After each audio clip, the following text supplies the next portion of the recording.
बुद्धाय जय भीम.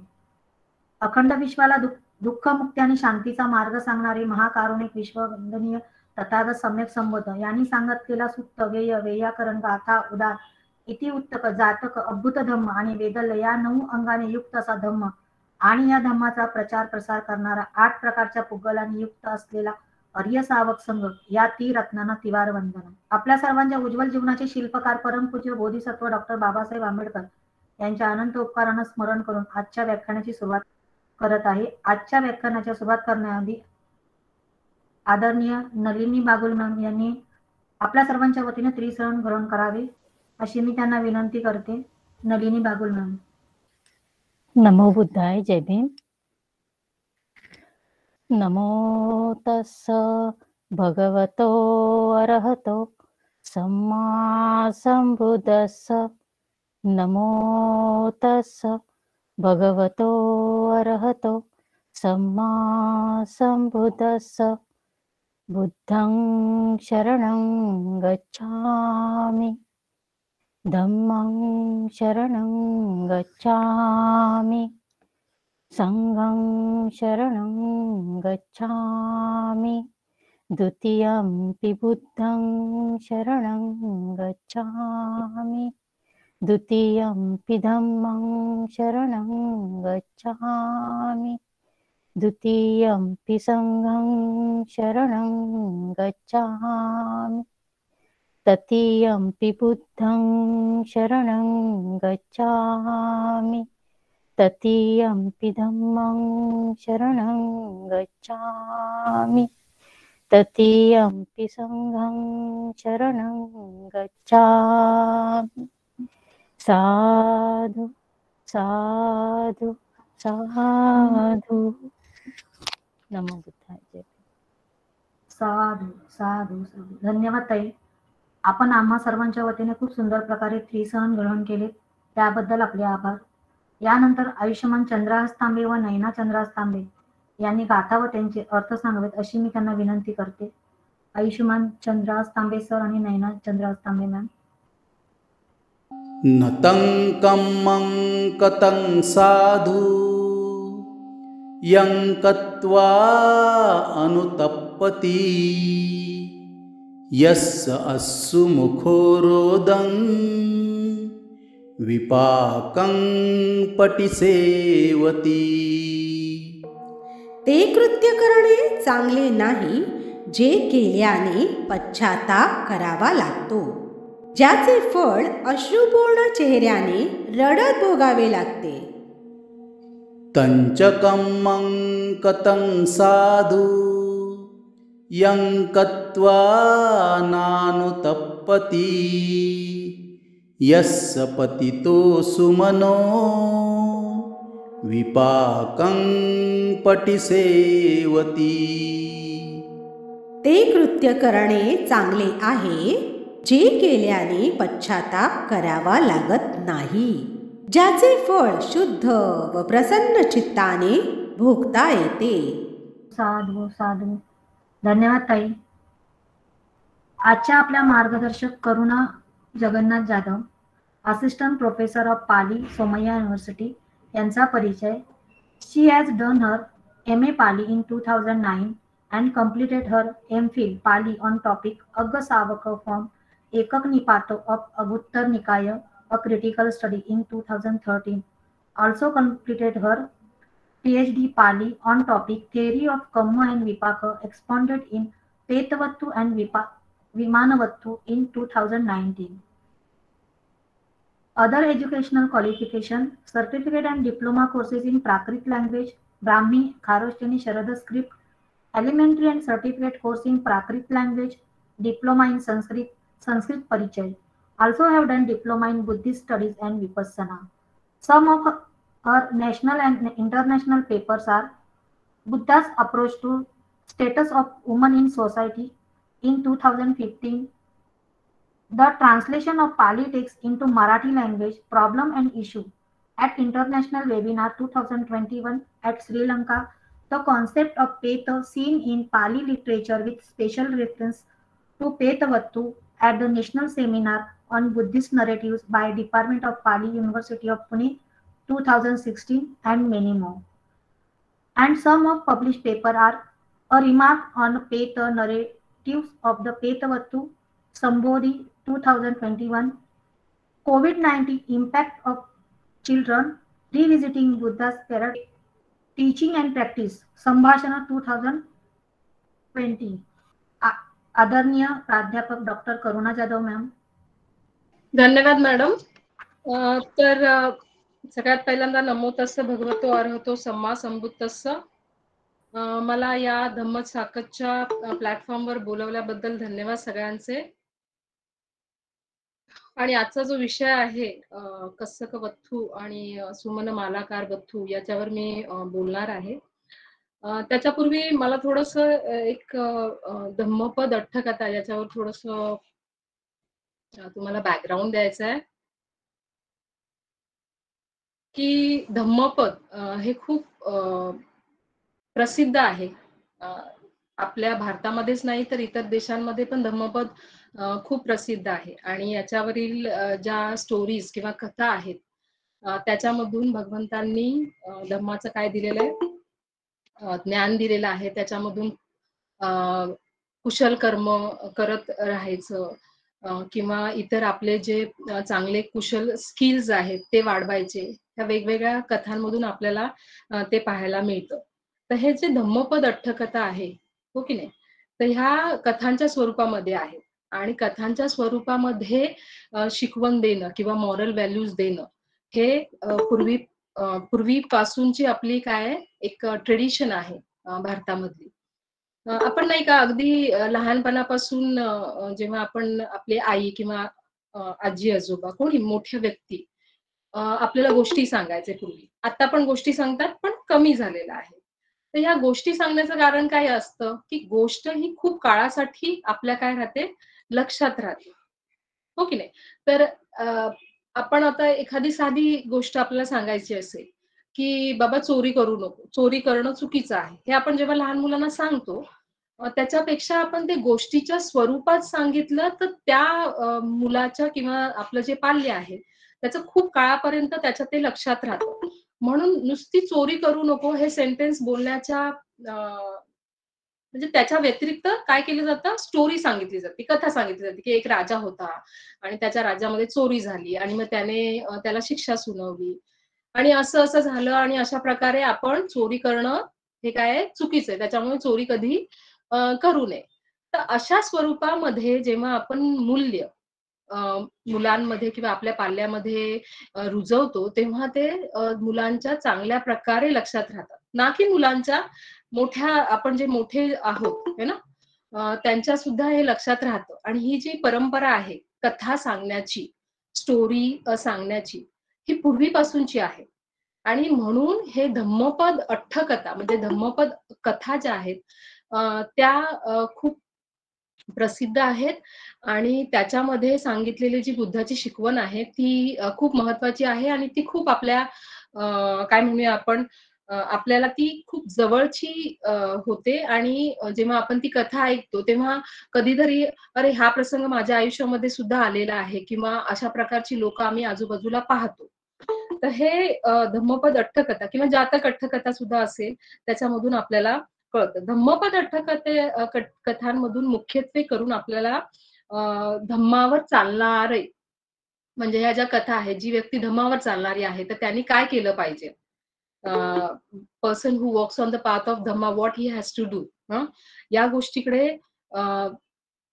त्यांनी लक्ष वेधलेलं आहे धम्मपद अठ्ठकथांमधून. मग त्याच्यामध्ये तत्वज्ञान त्यांनी सांगितलेलं आहे किंवा नीतीपर आपलं जे दैनंदिन जीवन असतं ते कसं हे करायचं ते त्यांनी छोट्या छोट्या स्टोरीज मधून सांगितलेलं आहे. आता या धम्मपद अठ्ठकथा याच्या अगोदरचे सुद्धा एपिसोड झाले असतील, त्याच्यामधून इतर जे वक्ते आहेत त्यांनी सांगितलंच असेल. पण थोडस मी एक बॅकग्राऊंड देते की या धम्मपद अठ्ठकथांची जी शैली आहे ती अगदी सिंपल आहे आणि त्याच्यामुळे आपल्याला याच्यातल्या ज्या कथा आहेत त्या खूप जवळच्या वाटतात आणि त्या कळतात आणि जास्त काळापर्यंत आपल्या लक्षात राहतात. आणि त्याचं स्ट्रक्चर किंवा लेखन शैली सुद्धा अशीच केलेली आहे. ठीक आहे. आणि याच्यामधून आपल्याला जेव्हा आपण ही कथा ऐकतो तेव्हा आपल्याला जी टीचिंग सांगितलेली आहे ती चांगल्या प्रकारे जास्त काळासाठी आपल्याला ती लक्षात राहते आणि ती चांगली रुजते सुद्धा. हो की नाही? आपण एखादं गाणं गुणगुणतो, त्याला चाल लावली जाते. तर ती चाल लावली जाते त्याचं कारण असतं की चाल लावल्यामुळे आपण जास्त काळासाठी ते गाणं गुणगुणू शकतो आणि आठवणीत राहू शकतो. तशाच प्रकारचं हे धम्मपद अट्टकथा किंवा कथा आहेत त्या ज्या गाथा आहेत त्या कथा आणि गाथा या दोन्ही स्वरूपामध्ये आपल्याला अट्टकथांच्या स्वरूपामध्ये मिळतात आणि त्याच्यामुळे आपण जास्त काळासाठी बुद्धाची जी शिकवण आहे ती लक्षात ठेवू शकतो. तर आजचा माझा जो विषय आहे तो कसक वत्थू आणि सुमन मालाकार वत्थू असा आहे. इथे सुमन कालाकार असं आहे, मालाकार वत्थू असं आहे, ते टायपिंग मिस्टेक आहे. तर अट्टकथांविषयी आपलं बोलून झालेलं आहे आणि कसक वत्थू मधून आपल्याला काय शिकवण मिळते आणि ही कथा कशाविषयी आहे ते आपण पाहूया. आता जसं सांगितलं की धम्मपद अट्टकथा हा खुद्दक निकाय अट्टकथातील एक भाग आहे. पूर्वी थोडंसं त्याचं बॅकग्राऊंड मी दिलेलं आहे आणि त्याचं महत्व पण सांगितलेलं आहे की धम्मपद अट्टकथा त्याच्यात मधून आपल्याला शिकवण काय मिळते. जसं मी सांगितलं की नीतीपर आपल्याला गोष्टी शिकण्यास मिळतात आणि या स्टोरी जेव्हा मी सांगेल त्याच्यानंतर आपण या स्टोरीतून आपल्याला काय शिकायला मिळतं ते पण आपण पाहूया. तर सरांनी याचं रिसायटेशन केलं होतं. न तं कम्मं कतं साधू यं कत्वा अनुतप्पती यस्य अस्सु मुखो रोदं विपाकं पटी सेवती. ठीक आहे, याचा अर्थ असा आहे की कर्म करणं ते कर्म करायचं नाही, ते चांगलं कर्म म्हणजे ते कर्म आपण चांगले नव्हे जे करून आपल्याला पश्चाताप होतो आणि ज्याचा परिणाम आपण कसं रडत रडत उपभोगतो किंवा अनुभवतो, तर ते कर्म करू नये. ठीक आहे, आणि त्याच्यावर त्यांनी कसक वत्थूची एक कथा दिलेली आहे. तर ही कथा काय आहे तर ती आपण थोडक्यात बघूया. जेतवनामध्ये बुद्ध ज्यावेळेस विहार करत होते त्यावेळेस एक कसक होता. कसक म्हणजे काय? शेतकरी. आणि त्याच्या संदर्भामध्ये ही कथा सांगितलेली आहे. तर भगवान बुद्ध रात्रीचे जे प्रहर असतात, 3 प्रहर असतात, त्याच्या शेवटच्या प्रहरामध्ये भगवान बुद्ध, त्याला याम असं पालीमध्ये म्हणतात, तो तिसऱ्या यामामध्ये भगवंत काय करायचे, या संपूर्ण जे जग आहे, युनिव्हर्स आहे, त्याच्यामधले वेगवेगळे जे बीइंग्स आहेत, बीइंग्स म्हणजे प्राणीमात्र आहेत, त्यांचं अवलोकन करायचे. आणि त्यांच्या दृष्टिक्षेपामध्ये एखादी व्यक्ती त्यांना दिसली की ही व्यक्ती श्रोतापन्न किंवा सगदागामी, अनागामी किंवा अरहंत होण्याच्या कॅपॅबिलिटीची आहे, तर ते त्याचं अवलोकन ते पूर्ण करायचे. आता श्रोतापन्न, सगदागामी, अनागामी किंवा अरहंत, ह्या सगळ्या आपण जेव्हा अरहंत पद प्राप्त करतो, त्या अरहंत पदाकडे जाण्याच्या पूर्वीच्या सगळ्या काय आहेत, ह्या स्टेजेस आहेत, लेवल्स आहेत.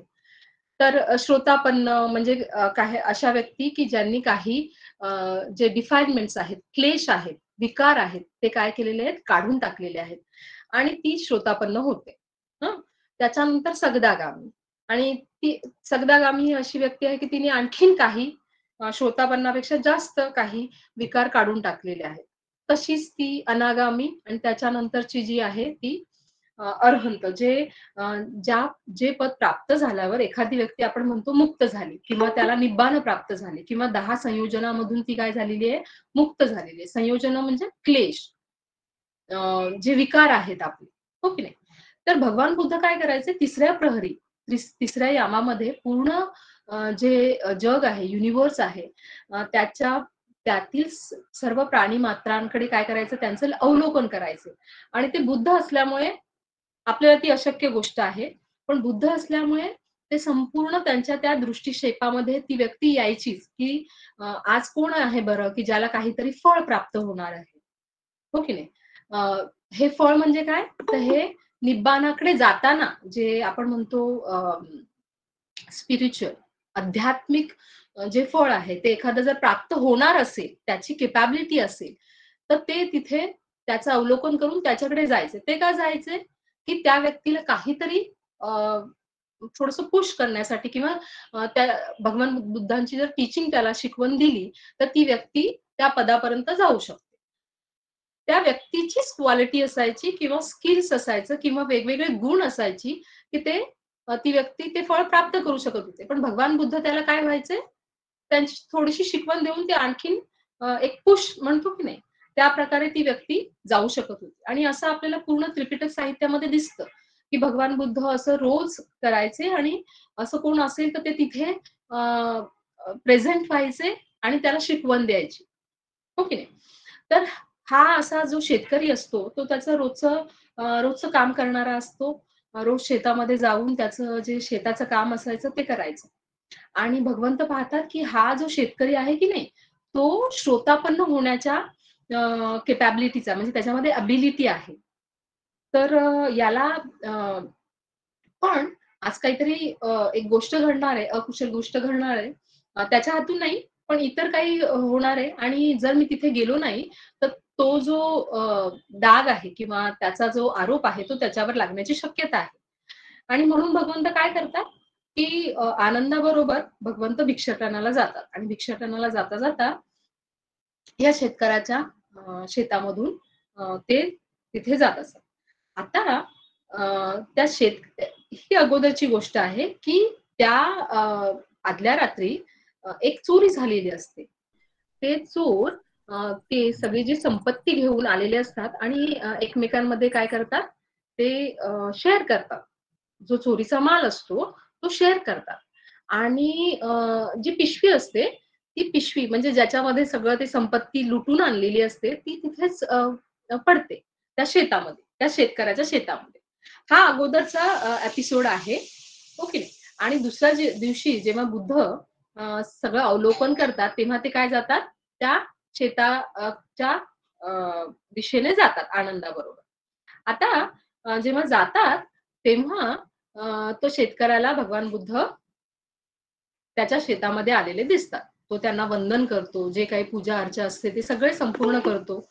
त्यांची मनोभावे पूजा करून तो पुन्हा आपल्या कामाला जाण्याच्या दिशेने जातो. तेव्हा भगवंत त्याला काहीच म्हणत नाही. पण त्या शेतामध्ये जी पिशवी पडलेली असते नाही का, की ज्याच्यामध्ये सोन्याच्या सगळ्या काय असतात, नाणी वगैरे असतात, ती पिशवी पडलेली असते. आणि भगवंत त्या पिशवीच्या दिशेने पाहून आनंदाला म्हणतात, "पस्सा आनंद, आसी विसोती पस्सामी भगवा, घोर विसोती, वंदतो वदंतो गच्छती." म्हणजे आनंदा बघ, तुला आसी म्हणजे काय? साप दिसतोय का तुला? मी तिथे साप आहे. आणि आनंद त्याला म्हणतो, की "पस्सामी." हो भगवंत, मी पाहू शकतो तो साप. घोर विसो म्हणजे अतिशय विषारी असा तो साप आहे आणि तो मी पाहू शकतो. भगवान बुद्ध आणि आनंदाचं जे संभाषण आहे, तो तिथे असलेला शेतकरी तो पाहतो, तो ऐकतो आणि तो ऐकून पुढे जातो. आणि तिथून भगवंत सुद्धा अ, हे बोलून ते आपले भिक्षाटनाची जी त्यांचा प्रवास आहे, ते चालू करतात, पुढे जातात. आता शेतकरी विचार करतो, की भगवंत आणि आनंद भिक्षू तर असे म्हणाले, की "पस्सा आनंद आसी विसोती." आणि आनंद पण म्हणाले, की "पस्सामी भगवा, घोर विसो." अतिशय घोर असं ते विष आहे, मी पाहतोय ते. ठीक आहे. असं का बरं म्हणाले असेल? म्हणून तो जाऊन तिथे पाहतो. त्याच्या त्या जागेवर. तर तिथे ही अ, जी पिशवी असते सोन्याच्या नाण्यांनी भरलेली ती तिथे असते. तो म्हणतो, "अरे, यालाच बघून वाटतं भगवंतांनी सांगितलं होतं." किंवा ते संभाषण किंवा आनंद थेरांना असे म्हटले होते, की "पस्सा आनंद आसी विसोती." की तिथे काय आहे? साप आहे. तर या धनाला भगवंतांनी काय म्हटलेलं आहे? विषारी असा साप म्हटलेलं आहे. म्हणजे इथे भगवंतांनी दृष्टांत दिलेला आहे आणि उपमा दिलेली आहे, की ही जी अ, धनाने भरलेली पिशवी आहे किंवा जी धनाची पिशवी आहे, ती सापासारखी आहे. त्याचं कारण पण मी सांगते. आपली जेव्हा मी कथा संपवते तेव्हा सांगते. आणि त्याच्यानंतर मग तो विचार करतो, अरे मग हे काहीतरी करायला पाहिजे. त्याच्या एवढ्या डोक्यात येत नाही आणि तो असं ती माती खाली असं थोडंसं ते म्हणजे असं झाकून ठेवतो. त्याचा काही दृष्टिकोन नसतो आणि तो काय करतो, पुढे जातो आणि आपलं काम रोजचं करायला लागतो. आता काय होतं, की अ, जो मालक असतो, म्हणजे ज्याच्या घरामध्ये चोरी झालेली असते ना, तो मालक त्या ते जे चोर असतात, त्यांच्या पाऊलखुणा जाणून त्या पाऊलखुणा कुठे गेलेल्या असतात? ते जे शेत असतं शेतकऱ्याचं, त्या दिशेने गेलेले असतात. म्हणून तो मालक ज्याच्या घरामध्ये चोरी झालेली असते, तो सुद्धा येतो तिथे आणि त्याला असं कळतं, की या शेतकऱ्याच्या शेतामध्ये ही संपत्ती किंवा जी काही धन आहे, त्याची पिशवी पडलेली आहे आणि मग हा शेतकरीच असावा, असं म्हणून तो त्या शेतकऱ्यांना अ, जे राजाचे शिपाई असतात ना, त्यांच्याकडे देतो.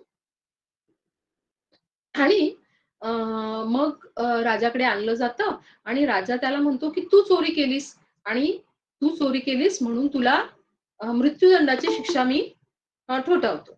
आता अ, हा जो शेतकरी आहे, त्याला चुकीच्या अपराधासाठी ती शिक्षा मिळालेली असते मृत्यूदंडाची. हे राजाला सुद्धा माहीत नसतं.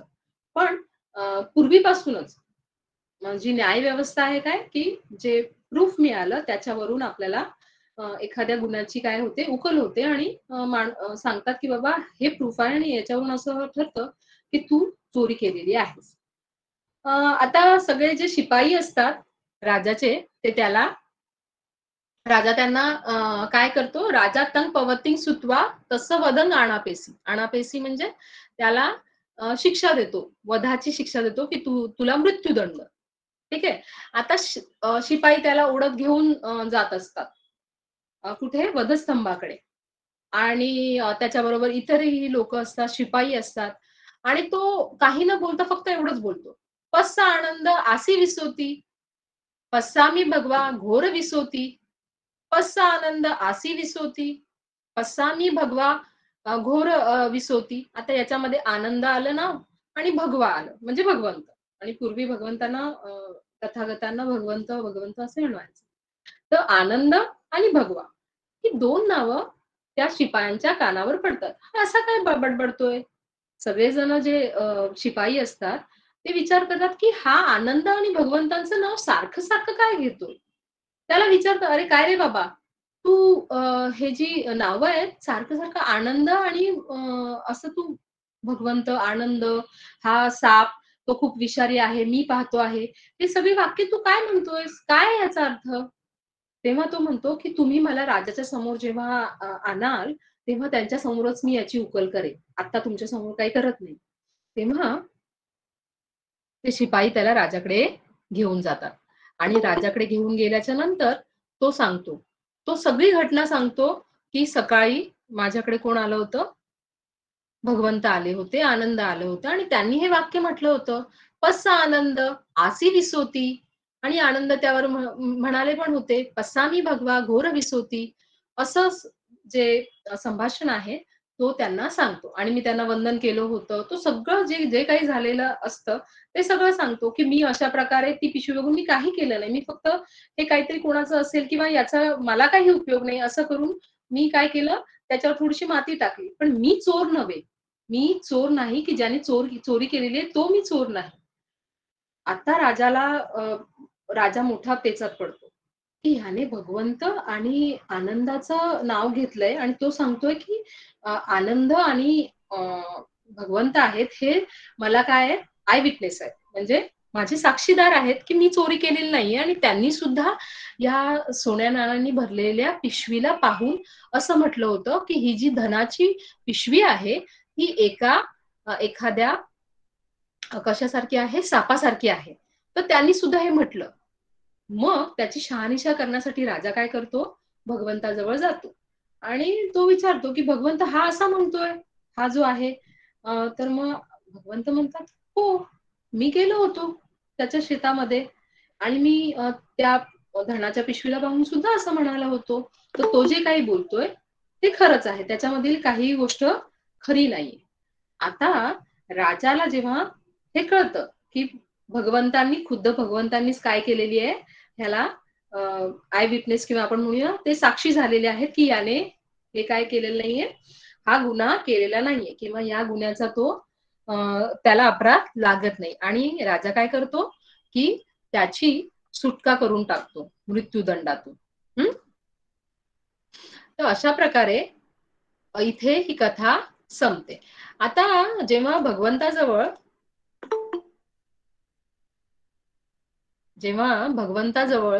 जेव्हा धम्मसभेमध्ये असतात तेव्हा खूप सारे जे भिक्षू असतात ते धम्मसभेमध्ये चर्चा करत असतात.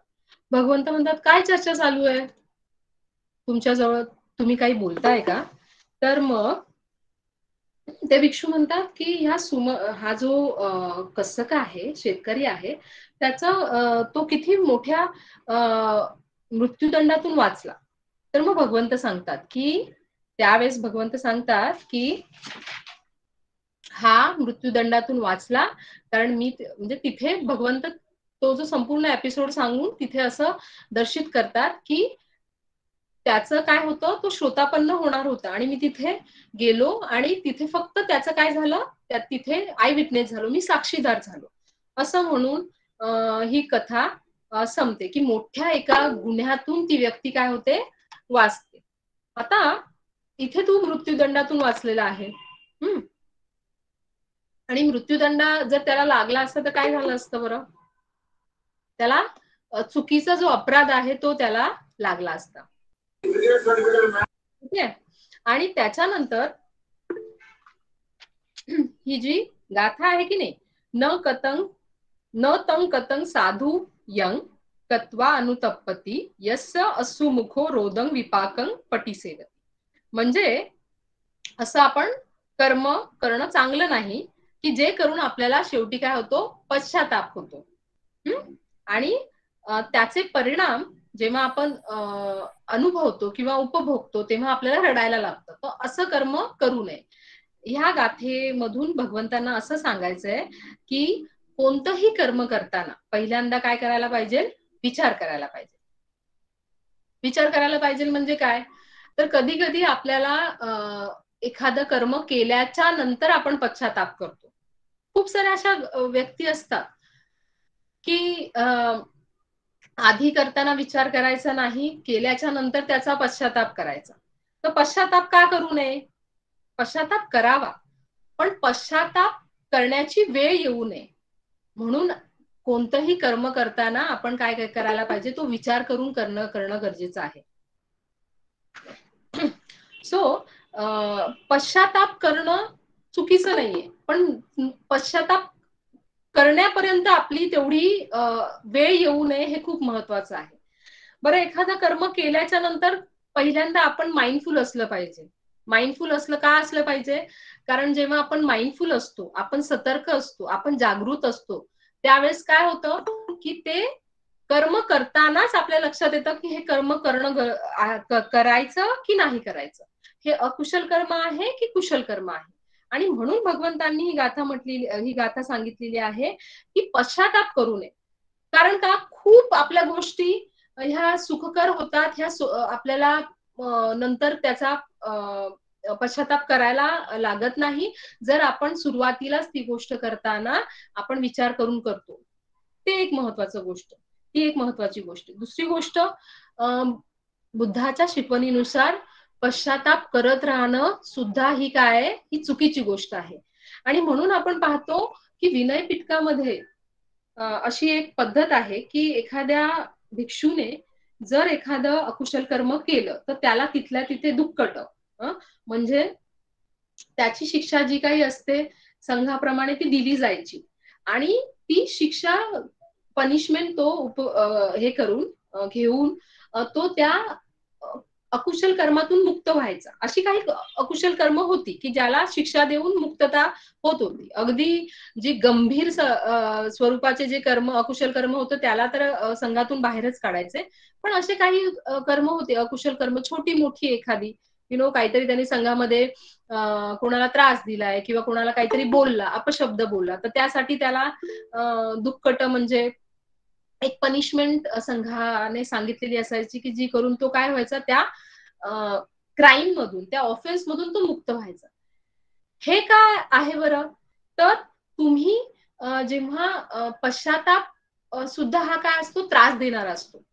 तुम्ही जेव्हा भगवंताच्या शिकवणीनुसार जेव्हा समाधी भावना करता, तेव्हा हा पश्चाताप जेव्हा एखाद्या व्यक्तीच्या मनामध्ये असतो, तेव्हा तो सतत त्याचं काय करतो, त्याला मागे खेचतो, त्याला पुढे जाण्यास, त्या मार्गावर, धम्माच्या मार्गावर पुढे जाण्यामध्ये तो अडथळा असतो.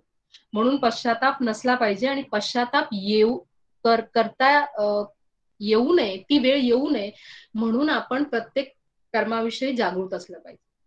तर आपण आपली जी दुसरी कथा आहे त्याच्याकडे वळूया. आता ही जी कथा आहे ती सुमन मालाकार वथू आहे. सुमन मालाकार वथू ही गाथा क्रमांक 68 याच्यावर आहे आणि याच्यावर ही कथा त्यांनी सांगितलेली आहे. तंच कम्मं कतं साधू यं कत्वा नानु तप्पती यस्स पतितो सुमनो विपाकं पटिसेवती.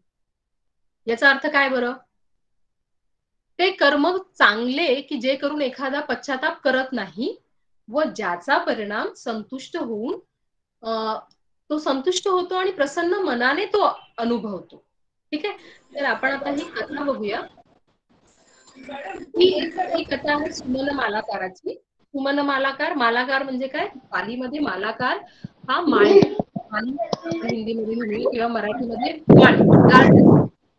तर हा जो मालाकार आहे माळी, हा एक राजगृहामधला एक माळी असतो आणि त्याचं एक काम होतं की त्याला जे बिंबिसार राजा होते राजगृहातले किंवा त्या काळचे भगवान बुद्धांच्या हयातीमध्ये प्रसेनजित आणि बिंबिसार राजा हे त्यांचे शिष्य होते. त्याच्यापैकी एक बिंबिसार राजा जे राजगृहामध्ये किंवा राजगीरमध्ये राहणारे होते, तिथेच हा राहणारा सुमन मालाकार होता, माळी होता. तो काय करायचा की रोजचं त्याचं जे काही फुलांचं व्हायचं काम होतं ते तर होतच, पण तो फुलं देऊन ती फुलं जी आहे ती राजाला रोज द्यायचा. आणि राजाला जेव्हा द्यायचा तर हे त्याचं रोजचं काम होतं. आणि पूर्वीच्या काळामध्ये नाही का की राजाला फुलं देण्याचं, त्यांना एंटरटेन करण्याची अशी वेगवेगळी कामं विभागली गेलेली होती. म्हणजे त्यांना जो काही त्यांचा रोजचा दिनक्रम असायचा त्याच्यापैकी ही वेगवेगळी माणसं नियोजित केलेली असायची प्रत्येक कामासाठी. तर हा जो माळी आहे हा फुलं घेऊन बिंबिसार राजाकडे दररोज जायचा आणि हे त्याचं रोजचं काम होतं. तर तो एक दिवशी जात असतो आणि त्याच वेळेस भगवंत आणि त्यांचा भिक्षू संघ सुद्धा जात असतो. भगवंतांना बघून तो एवढा प्रसन्न चित्त होतो की त्याचं मन अगदी श्रद्धेने ओतप्रोत भरतं आणि जी हातामधली फुलं असतात तो असा विचार करतो की ही जी फुलं आहेत ही का नाही मी भगवंतांना म्हणजे त्यांच्यावर उधळू किंवा त्यांना अर्पण करू. तो असा विचार करतो. पुन्हा त्याच्या मनामध्ये येतं, पण मी जर असं केलं तर मला काय होईल, शिक्षा होईल राजाकडून, हो की नाही? त्याची जी रोजची कामं असतात म्हणजे राजाचं कोणी फुलं देणारा असेल किंवा त्याला कोणी जेवण देणारा असेल, त्याचा जो आचारी असेल, ही वेगवेगळी कामं प्रत्येकाला नेमून दिलेली आहेत आणि ती नाही केली तर राजा तो काय होतो, अपराध होतो मोठा. तर हा सुमन मालाकार म्हणतो, विचार करतो की मी जर दिली तर मला काय करेल राजा, मला शिक्षा देईल मोठी जर मी त्याला अर्पण नाही केली तर. पण त्याच्यानंतर त्याच्या मनामध्ये पुन्हा एक श्रद्धेचं काय होतं बीज उत्पन्न होतं आणि ते एवढं स्ट्रॉंग असतं. तो म्हणतो राजा मग घाते तू, मला काय करू दे, माझा तो घात होऊ दे, माझा बंधापे तू, किंवा मला तो बांधून टाकू दे, किंवा मला वा रठ्ठतो पब्बाजे तू वा सोही मयं ददमानोपी इमस्मिन अत्तभावे जीवितं अत्तं धनं ददेय. तो म्हणतो की राजा मला मारून किंवा मला बंदीगार करून है ना मला काय करेल, या जन्मामध्ये मला या जन्मामध्ये काय होईल, मला शिक्षा होईल. पण हे भगवंतांना पूजा करायची किंवा त्यांना अर्पण करायची जी फुलं आहेत, आणि मी जो विचार करतोय, सत्तू पूजा पण मे अनेकासु कप्प कोटीसु अलंघिताय, ही जी भगवंतांची पूजा आहे, ही अनेक कोटी जे जन्म आहेत त्याच्यासाठी हितकर होईल, माझ्यासाठी ही सुखाची होईल, आणि हे माझ्यासाठी काय होईल, एक हिताचं होईल. म्हणजे एका जन्माचा माझ्यासाठी जो डिसएडव्हान्टेज आहे, की मी आता विचार करतोय की मला राजा काय करेल, माझा घात करेल किंवा मला बंदीगार बनवेल किंवा आणखीन काही शिक्षा देईल. पण मी अनेक जन्मांचा विचार करायला पाहिजे की भगवंतांची पूजा अर्चा करून ही फुलं त्यांना अर्पण करून काय होईल, ते माझ्या हितासाठी होईल अनेक जन्म, असं तो विचार करतो. आणि ती फुलं भगवंतांना काय करतो, तो उधळतो. तो जेव्हा उधळतो तेव्हा भगवंतांच्या मागच्या बाजूला ती फुलं तशीच्या तशी काय राहतात, अगदी स्टॅग्नंट. म्हणजे अगदी ती अशी आकाशामध्ये एक ही तयार होते, चादर तयार होते फुलांची. आणि जसं भगवंत चालतात, ज्या दिशेला वळतात, तशीच्या तशी ती फुलांची चादर वळते. आणि हा सगळा चमत्कार इतर लोक बघायला सरसावतात. संपूर्ण त्या राजगृहामध्ये लोक भगवंतांच्या मागे, भिक्षू असतात त्यांच्या मागे, इतर लोक ते चमत्कार बघायला, किंवा जो काही सुमन मालाकाराने जी फुलं उधळलेली असतात, तर पहिल्यांदा तो जी 2 मुठ्ठी म्हणजे 2 मुठभर फुलं उधळतो. तो एका भगवंतांच्या मागच्या बाजूला काय होतं, चादर बनते. दुसरी, कारण त्याच्याकडे जी असतात ती 8 मुठ्ठी असं म्हटलेलं आहे पालीमध्ये. 8 मुठभर फुलं तो रोज राजाला अर्पण करायचा, आणि ती 8 मुठभर फुलं त्याच्याजवळ असतात. तो 2-2 मुठ्ठी भगवंतांना सुरुवाती 2 मुठ्ठी पहिल्यांदा, त्याच्यानंतर 2 मुठ्ठी. पहिल्यांदा 2 मुठ्ठी जेव्हा तो अर्पण करतो किंवा उधळतो भगवंतावर, तेव्हा भगवंतांच्या मागच्या बाजूला ती फुलांची चादर तयार होते. दुसरी 2 मुठ्ठी जेव्हा फुलं उधळतो तेव्हा भगवंतांच्या एका बाजूला, हाताच्या एका बाजूला चादर तयार होते. आणि आणखीन 2 मुठ्ठी फुलं जेव्हा उधळतो तेव्हा भगवंतांच्या दुसऱ्या हाताला चादर तयार होते फुलांची, आणि वरती सुद्धा होते. म्हणजे भगवंतांचा जो भगवंतांची जी आजूबाजूचा जो जागा असते किंवा जो परिसर असतो, तो सगळा असा फुलांच्या चादरीने, जिथे जिथे भगवंत जायचे तशी तशी ती फुलांची चादर भगवंतांच्या चालीप्रमाणे किंवा त्यांच्या जशी ते मागे पाहायचे तशी ती टर्न व्हायची. आणि हा सगळा चमत्कार जेव्हा इतर लोक पण बघतात तेव्हा तो बघण्यासारखा असतो. ठीक आहे.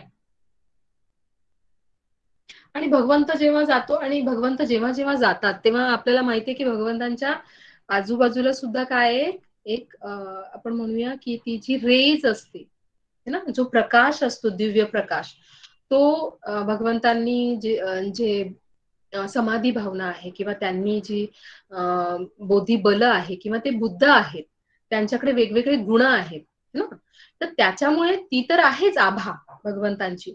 पण हे आज काहीतरी नवीन होतं. आणि भगवंत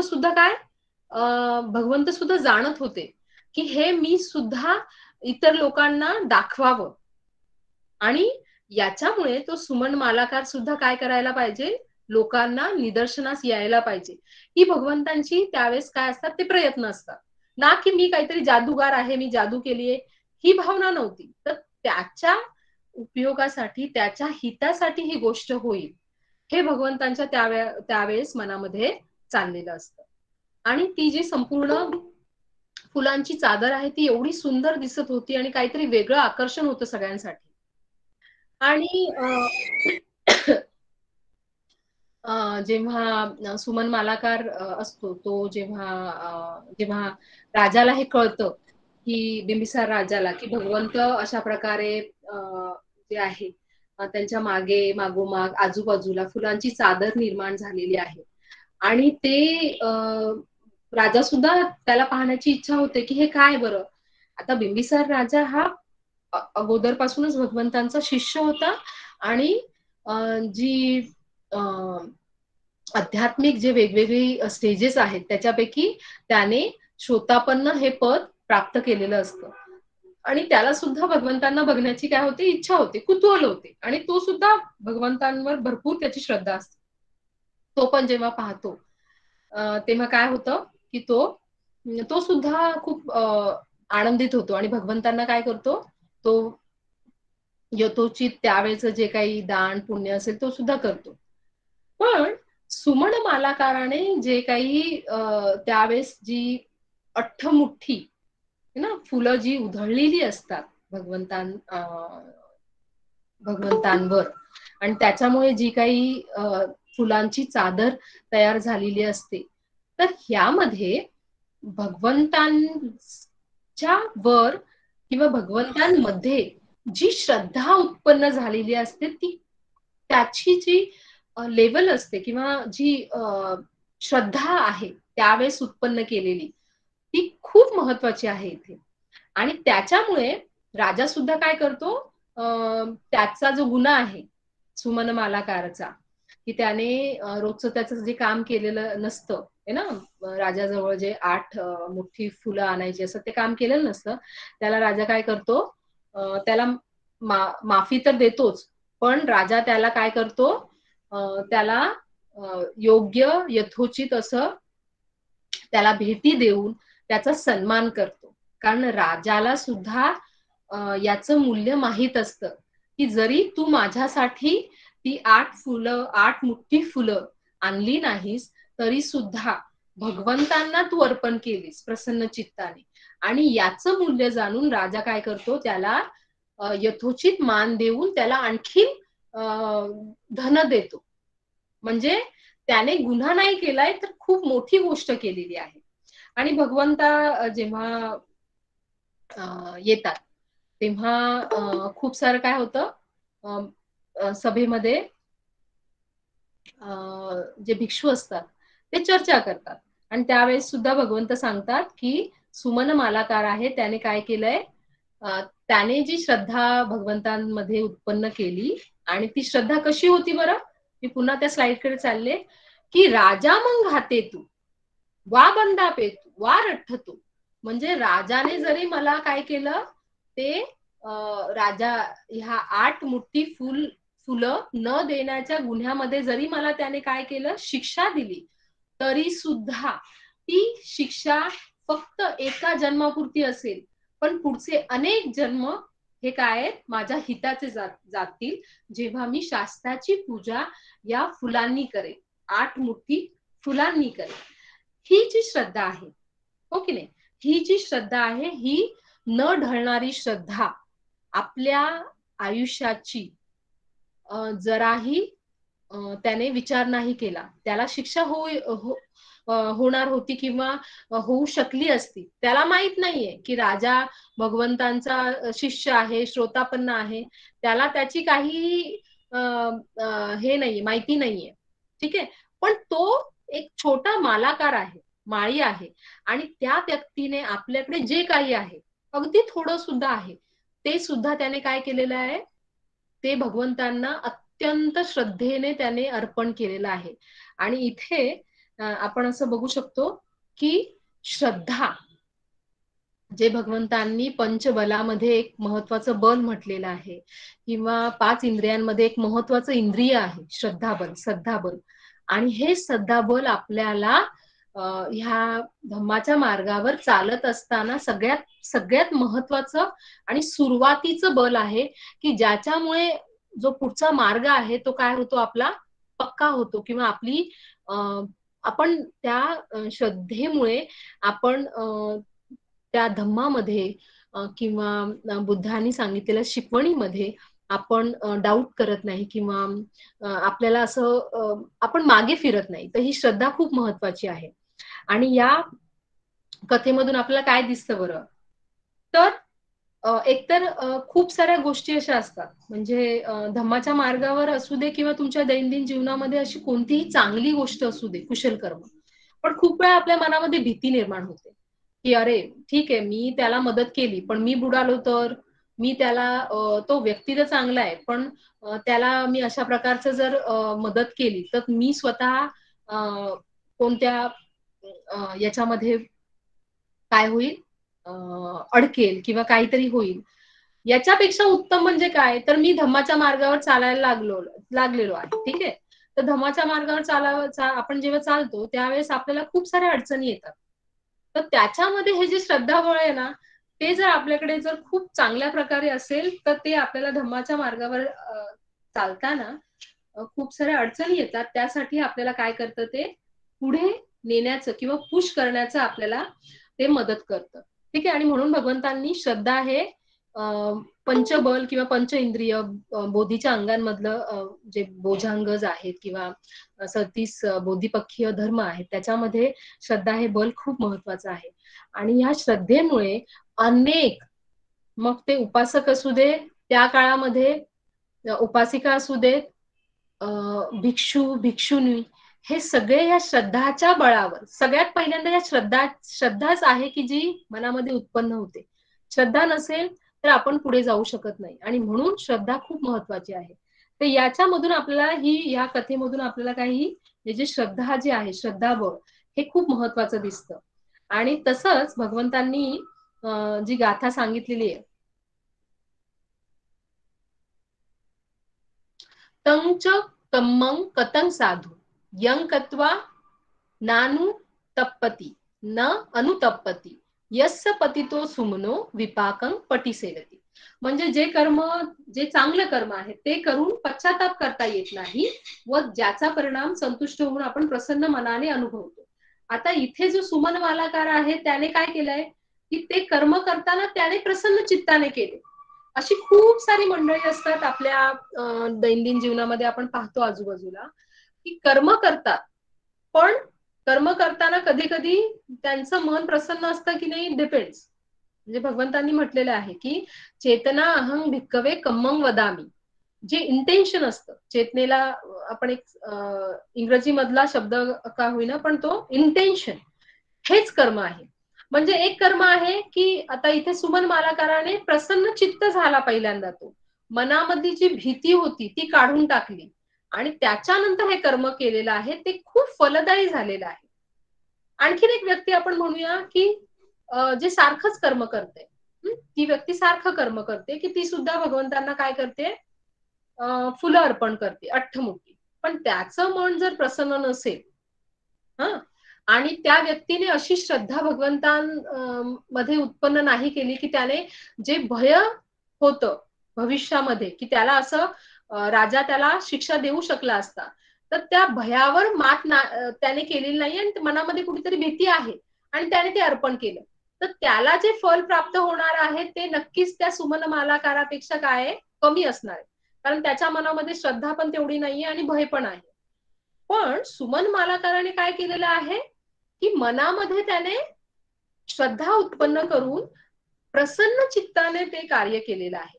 म्हणून त्याने जे कर्म केलेलं आहे त्याला पश्चाताप नाही झालेला आहे. अरे म्हणजे मी हे कर्म केल्याच्या नंतर मला राजा हे करेल का वगैरे नाही. तो सुरुवातीलाच त्याने तो ठाम होता की हे कर्म केल्याच्या नंतर माझे अनेक कोटी जन्म काय होतील, सुखाचे, माझ्या हिताचे होतील आणि हे मी आता ही संधी सोडायला नाही पाहिजे. म्हणूनच सगळ्यांनी जे कोणी धर्माच्या मार्गावर आहेत त्यांनी काय केलं पाहिजे, ज्या वेळेस तुम्हाला कुशल कर्म करण्याची संधी उपलब्ध होते त्या वेळेस क्षणाचाही विलंब न करता, मनामध्ये कसलीही भीती न बाळगता ते कुशल कर्म केलं पाहिजे. आणि ह्या दोन्ही गाथा जर आपण पाहिल्या, ही गाथा सुद्धा आणि आपण जेव्हा कसक वथूची गाथा पाहिली त्याच्यामधून सुद्धा आपण त्या दोन्ही गाथा काय आहेत, एकमेकांना अनुरूप आहेत. पहिल्या गाथेमध्ये एखादी व्यक्ती काय करते, जर त्याने कोणतं असं कर्म केलं, अकुशल कर्म, की ज्याच्यामुळे त्याला पश्चाताप तो करेल आणि तो रडलेल्या चेहऱ्याने अश्रुमुख होऊन तो त्याचे विपाक उपभोगेल किंवा ते विपाक तो अनुभवेल. आणि इथे या गाथेमध्ये की असं कर्मच करणं चांगलं आहे, कुशल कर्म करणं चांगलं आहे की ज्याच्यामुळे तुम्ही न अनुतप्पती, तुम्ही पश्चाताप नाही करत आणि चांगल्या मनाने तुमचं त्याचे विपाक तुम्ही काय करता, अनुभवता. आणि ते विपाक अनुभवताना किंवा अनुभवल्यानंतर तुमचं मन चांगलं होतं. म्हणजे हे तुम्हाला माहिती असलं पाहिजे. म्हणजे इथे जागृत असणं, श्रद्धा असणं, एखादं कर्म करताना जागृत असणं, तेव्हाच आपण काय होतो, त्या पश्चाताप आपण करत नाही. मग ते चांगलं असू दे किंवा आपल्याला त्याची जाणीव असली पाहिजे की हे कुशल कर्म आहे, याचे विपाक चांगलेच होतील. कधी कधी काही काही व्यक्ती अशा असतात की कुशल कर्म करून सुद्धा अरे मी तर कुशल कर्म केलंय पण मला काय माहित नाही बाबा त्याचे विपाक मिळतात की नाही, म्हणजे साशंक असतो. तर कुशल कर्माचे विपाक तुम्हाला लगेचही मिळतील, काही दिवसांनी मिळतील, पण मिळतील, है ना. भगवंतांनी सांगितलेले की इथेच दिठ्ठेव धम्मे, इथेच तुम्हाला या कुशल कर्माचे विपाक मिळतील. त्याच्यामुळे त्याच्याबद्दल तुम्ही मनामध्ये किंचितही तुम्ही मनामध्ये डाऊट किंवा संशय न घेता ते कर्म कुशल कर्म करावं. पण कुशल कर्म आहे की नाही हे याची सुद्धा तुमचं जागरूकता किंवा सतर्कता असली पाहिजे. आणि ते जे काही कर्म कराल ते कुशल चित्ताने आणि प्रसन्न चित्ताने करावे, की जेणेकरून तुम्हाला ते केल्याच्या नंतर त्याचा पश्चाताप, हे दोन्ही पण ज्या कथा आहेत त्या तुमच्या कुशल कर्म आणि अकुशल कर्म केल्यावर जे तुमचे विपाक असतात त्याच्यामुळे एकतर तुम्ही प्रसन्न चित्त होता किंवा अकुशल कर्म केल्यामुळे तुम्हाला पश्चाताप होतो. याच्यावर या 2 गाथा आहेत आणि त्याच्यावरच्या या कथा आहेत. या दोन्ही कथांमधून आपल्याला श्रद्धा दिसते. आपल्याला कुशल कर्म करताना अकुशल कर्म करताना तुम्ही माइंडफुल असलं पाहिजे, सतर्क असलं पाहिजे. अशा अनेक प्रकारच्या आपल्याला शिकवण आपल्याला याच्यामधून दिसते. जरी ह्या कथा छोट्या वाटल्या किंवा अगदी आपल्याला असं वाटलं की ही कथा अगदी छोटीशी आहे, अगदी 5 मिनिटं किंवा 10 मिनिटामध्ये तुम्ही सांगू शकता कुणाला, पण या गोष्टींचा जो प्रभाव आहे तो श्रोतागणांना खूप मोठ्या प्रमाणावर आणि खूप काळापर्यंत राहतो. तर इथे मी दोन्ही ज्या कथा आहेत त्यांचं कथन तुम्हाला सांगितलेलं आहे. तुम्हाला काही प्रश्न? Hello, ma'am. I have a question. Can I ask? Yes, yes. Ma'am, मी खूप साऱ्या फिलॉसॉफर्सला ऐकलेलं आहे, ते म्हणत असतात की आपण जे कर्म केलेले आहेत त्याचे फळ काही मिळो, आपण त्याच्यापासून कोणती अपेक्षाच ठेवायची नाही. आपण कर्म करायचे आणि विसरून जायचे. परंतु ऑन द कॉन्ट्रास्ट भगवान बुद्ध म्हणतात की तुम्ही जर माइंडफुल राहून कोणते कर्म केले, जर पुण्यकर्म केले तर त्याचे फळ सुद्धा तुम्हाला चांगलेच मिळतील. तर तुम्ही अटॅचमेंट न ठेवता माइंडफुल असलं पाहिजे. पुण्यकर्म केलेले आहेत त्याचे फळ सुद्धा तुम्हाला चांगलेच मिळतील. तर ह्या संपूर्ण 2 कथेचा सार असा काढण्यात येईल का मॅम? अच्छा, तुमचा प्रश्न जो आहे तो असा आहे का की इतर जे कंटेम्पररी लिटरेचर आहे किंवा इतर जे रिलिजियस टेक्स्ट सांगतात की कर्म करताना तुम्ही फळाची अपेक्षा करायची नाही, पण ऑन द कॉन्ट्ररी इथे बुद्ध म्हणतात की कर्म करताना तुम्ही माइंडफुल राहायचं. आणि मग ती अटॅचमेंट विषयी तुम्ही काय म्हणालात मला कळलं नाही. Attachment in the sense ma'am की आपण एखादे कर्म केले तर आपली कॉमन अपेक्षा असते की याचे कर्म आपल्याला मिळतील का, म्हणजे आपण डाऊट करतो त्या कर्मावर की याचे आपल्याला फळ मिळेल की नाही. सो इतर जे रिलिजियस टेक्स्ट आहेत, धार्मिक ग्रंथ आहेत, त्याच्यामध्ये तर असं सांगितलेलं आहे की कर्म करताना फळाची अपेक्षा करू नये. पण मी तुम्हाला एकदम साध्या सोप्या शब्दामध्ये सांगते. बुद्धाच्या शिकवणीनुसार असं सांगितलेलं नाहीये.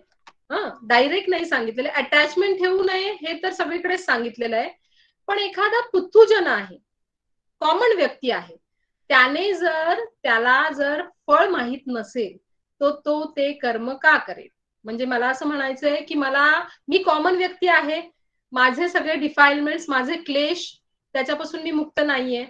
तर जर मला कुशल कर्म केल्यावर त्याचे कुशल विपाक मिळतात हे जर मला कळलं आणि त्या दृष्टीने मी कर्म केलं तर त्याच्यामध्ये बुद्धाच्या टीचिंग नुसार असं काहीही नाहीये. ठीक आहे. कारण कुशल कर्म करणं है ना, हा काय भाग झाला, जेव्हा आपण धर्माच्या मार्गावर चालत असतो तेव्हा कुशल कर्म करणं हे खूप महत्वाचं आहे. त्या मार्गावर जाताना कुशल कर्म करणं गरजेचं आहे आणि आपल्याला जर त्याचे विपाक माहीत असेल तर आपण आणखीन चांगल्या उमेदीने ती कुशल कर्म करतो.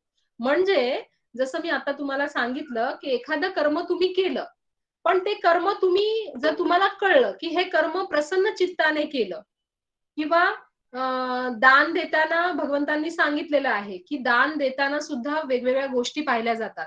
ते दान कसलं देताय, ते दान कुणाला देताय. एखाद्या सामान्य व्यक्तीला दान देण्यापेक्षा जर ते अरहंताला दिलं गेलं, म्हणजे याचा अर्थ असा नव्हे की कॉमन व्यक्तीला किंवा ज्याला गरज आहे त्याला देऊ नका. पण जर ती व्यक्ती कोणतं फल प्राप्त केलेलं असेल, जे आध्यात्मिक वेगवेगळे बुद्धाच्या शिकवणीमध्ये सांगितलेले आहेत, श्रोतापन्न, अनागमी, तर अशी फळं प्राप्त झालेल्या व्यक्तीला तुम्ही दान दिलं किंवा एखाद्या अरहंताला दान दिलं, पच्चेक बुद्धाला दान दिलं किंवा बुद्धाला दान दिलं, तर ते महान फलदायी असतं आणि एखाद्या सामान्य व्यक्तीला दिलेलं दान तेवढं फलदायी होत नाही. पण याचा अर्थ असा होत नाही, म्हणजे बुद्ध कधीच असं म्हणत नाही की तुम्ही कॉमन व्यक्तीला किंवा ज्याला गरज आहे त्याला दान देऊ नका. पण दान देताना सुद्धा ते महान फलदायी कधी होतं? काय दान दिल्यावर ते जास्त महान फलदायी होतं? दान देताना तुमची जी मनाची, चित्ताची जी अवस्था आहे ती काय आहे? काही जण दान देताना 4 लोकांना दिसलं पाहिजे, मी दान देतोय. म्हणून ते खास करून थोडंसं आवाज मोठा करून म्हणतील की म्हणजे दाखवतील, दर्शवतील की मी दान देतोय. तर तसं दान ते फलदायी होत नाही. मनामध्ये प्रसन्न चित्तता असली पाहिजे.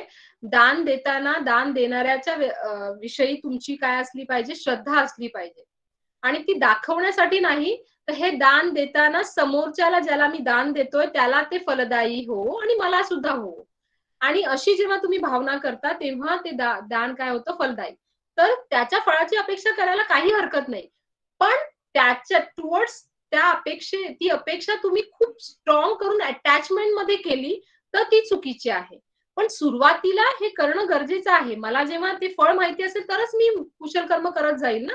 आणि भगवंतांनी सुद्धा सांगितलेलं आहे की हे कर्म केल्यावर याचे विपाक असे होतात. हे कर्म केल्यावर याचे विपाक असे होतात. आपण पुथ्थूजन आहोत. सामान्य व्यक्ती आहे. तर तुम्ही असं कोणी म्हणू शकत नाही की माझ्या मनामध्ये ते कुशल कर्म केल्यावर त्याचे विपाकाची मी इच्छा करू नये. नाही. तुम्ही अजून पुढे जाल. तुम्हाला प्रोत्साहन मिळेल ते पुण्यकर्म करून आणि तुम्ही आणखीन धर्माच्या मार्गावर जाल. जर तुम्हाला त्याचं कुशल कर्माचं फळच माहीत नसेल तर तुम्ही आणखीन उत्साहित नाही होणार. ही सुरुवातीची स्टेज आहे.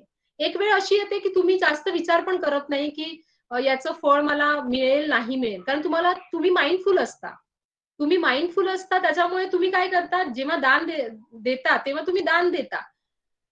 तुम्ही त्या एका स्टेजवर गेलेले असता. सुरुवातीला कोणीही पुथ्थूजन असेल तो असा विचार करतोच की म्हणजे मी उद्या परीक्षा देते किंवा अभ्यास करते तर माझी अपेक्षा आहेच की मला फर्स्ट रँक मिळावा. त्यात काही चुकीचं नाही. ठीक आहे. तुम्हाला तुमच्या शंकेचं समाधान झालंय का? उत्तर मी दिलं ते? Yes ma'am. मॅम तरी पण मला एक कन्फ्युजन आहे की म्हणजे मॅम आपण अपेक्षा करू नये असं म्हटलेलं आहे अनेकांनी, पण बुद्ध इथे म्हणतात की जर तुम्ही चांगले कर्म करून तुम्हाला माहित असायला पाहिजे की चांगल्या कर्माचं फळ चांगलंच असेल, तर ही अपेक्षा आपण ठेवावी. Right ma'am? अपेक्षा ठेवावी. तुम्ही सारखा शब्द मी असं नाही म्हणते. तुम्हाला माहित जेव्हा तुम्ही वाचता कोणाकडून तरी ऐकता तर तुम्हाला माहित असतं की याचे कुशल कर्माचे चांगले विपाक आहे आणि ते माहित असणं पण गरजेचं आहे ना. मला माहित नसेल तर मी कशाला कुशल कर्म करेल? म्हणजे ठीक आहे. हा म्हणजे आता मी तुम्हाला सांगितलं, एक कथा सांगितली, त्याच्यामधून तुम्हाला कळलं की त्याने प्रसन्न चित्ताने ती फुलं उधळली किंवा अर्पण केली. हे सुद्धा एक कुशल कर्म आहे, है ना? कुशल कर्म आहे की नाही? मग त्याने कुशल चित्ताने केलं. त्याचे विपाक असे झाले. त्याला राजाने सुद्धा काय केलं? त्याला धन देऊन त्याला धन देऊन काय केलं? त्याला त्याला प्रसन्न चित्त केलं किंवा राजाने त्याला गिफ्ट पण दिले आणि पुढच्या अनेक जन्मासाठी ते हितकारक झालं भगवंतांना जेव्हा त्याने ती 8 मुठ्ठी फुलं आहे ती अर्पण केली तेव्हा. ठीक आहे. Yes ma'am, thank you so much. Welcome. आणखीन काही आहे प्रश्न? जी मॅडम, मी मंतोष जाधव बोलतोय डोंबिवलीतून.